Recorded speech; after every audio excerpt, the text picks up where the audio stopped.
መተት ይዞት ወደቀ ወደ ጥፋት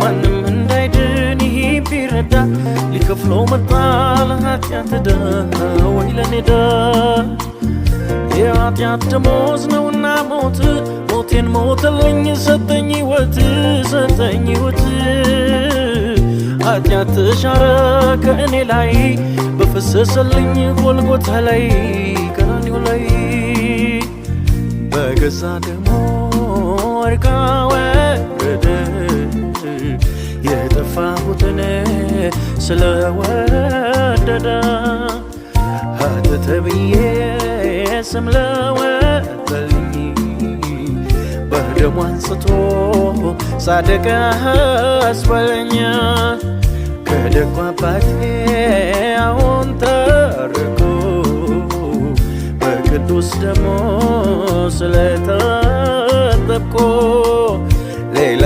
አማላጭ ሳያስፈልግ በቀኙ ሆንኩኝ ደሙ አቀረበ። አሁን በደረሰን እጅግ አሳዛኝና ሰበር ዜና መሰረት ለዘመናት አብሮን የቆየውና ብዙዎቻችን ሲያሰቃይ የነበረው ፍቅር ከዚህ ዓለም በሞት ተለይቷል። ዝርዝሩን እንደሚከተለው ይዘን ቀርበናል።